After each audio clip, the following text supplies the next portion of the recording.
Tuesday at ASIS 2017, Dallas, Texas, SecurityGuideTV.com. My next guest, Tom Cook, HanwhaSecurity.com. Correct. Tell us what you guys do. So, Chuck, Hanwha Security is formerly Samsung Security. Samsung Tech. Oh, I didn't know that. Okay. That's correct. Fantastic. And we took the company over about 2 years ago, but it's the same company. Yeah. So we have 2,000 employees. 1/3 of them are R&D engineers. Oh, that's fantastic. Which is critical. Yeah. I mean, in this industry today, we see a lot of companies that have not, they're not developing product for us anymore. And what we're doing is we're seeing, we're developing our own chips, our own cameras, our NVRs, DVRs, all video product solutions. I'm a fantastic fan of Samsung. I mean, I'm talking about the phone, right? Mm-hmm. Apple, sorry, dudes, you lost it, all right? Samsung's the king on that stuff. Yeah. And security to me with Samsung's a natural. Sure. Because they do such a good job on the phone. Mm-hmm. Why can't they do the same good job in our security business, right? With the same Right. kind of products and things like that. And 2,000 people in R&D is fantastic because we got a 1 million person shortage of IT people that we can't find to hire. You got 2,000 of them, so we might need some of those. Tell us some of the things you guys are working on that are going to be kind of like, the next innovation, because Samsung was all about innovation. That's correct.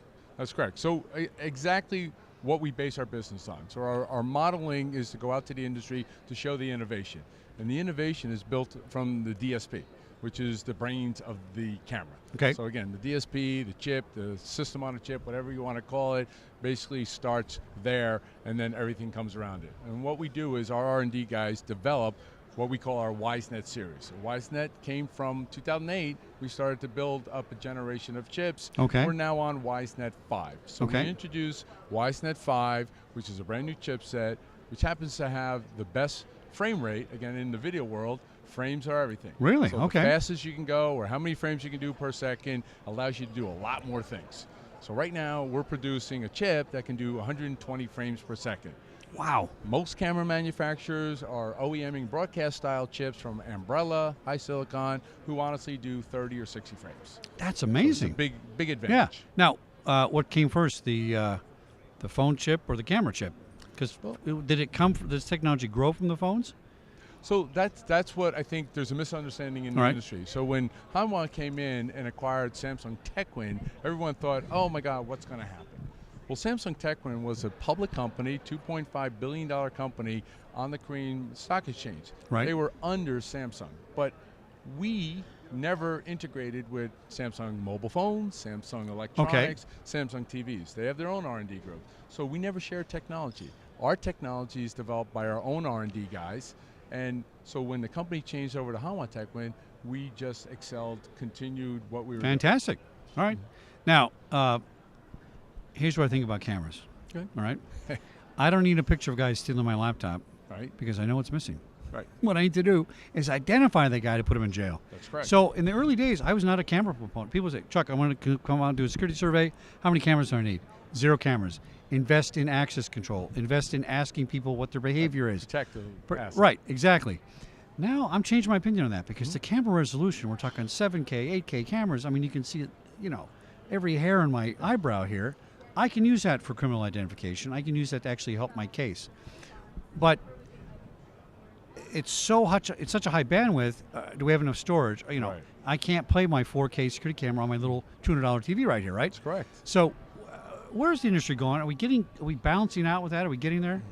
So there's 2 things you mentioned there. You talk about, I'm missing my laptop. How do I find that? So it's all about filtering. And that comes into the term analytics. So you've heard the term analytics a lot, and a lot of people throw that around generically. But the most important thing is, we started, and I'll go back to the computer days. You and I started working on a mainframe computer with dumb terminals. That's right. And all of a sudden, IBM came out with a PC. Right. And then we went from a PC to a tablet to a phone, and next thing you know, our phones are smarter than that mainframe. That's right. Which hosted all those. Same thing's happening in the security industry and video. Okay. We started with these big server systems, and we're going away. And where's the brains going?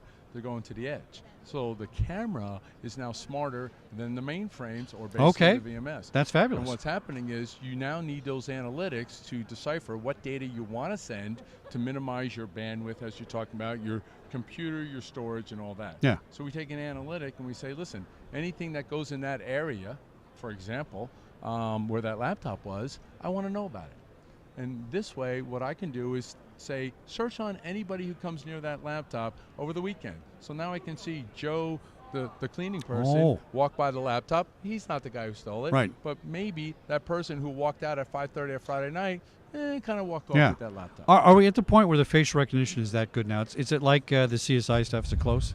You know, it's funny you say that. Facial recognition is a difficult task because it really comes down to, I can recognize a face. We can take a camera and recognize your face, my face, and we can compare it to a database. The problem is we need a database. We need a bad database and a good database. So if I want a database of terrorisms, how am I going to get that? Am I going to get a picture of all the bad guys and put them in a bad Google database? It. That's all I can say. Get all the good guys. That's right. You know, That's but right. I can't. So good point. again, facial recognition, we can recognize faces. That's great, but it really comes down to the analytic behind it from that standpoint. But there's a lot of other things you can do to utilize facial recognition.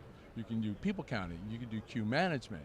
You can say, hey, I have 15 people in line over here. I have to open up another register. And I can tell the manager in a store saying, ding, text message, open up another register. So we use analytics for business analytics, not just security analytics. Yeah, cameras really are beyond a picture and a photograph. It's really operationalizing your business by doing those things. Point of sales, talk about how many people are in the building, movement, things like that. It's fantastic. Mapping. Yeah, exactly. I'm really happy I met you. And I'm glad I remember something about this. It left my brain, but I'm glad we know the switch is over. HanwhaSecurity.com.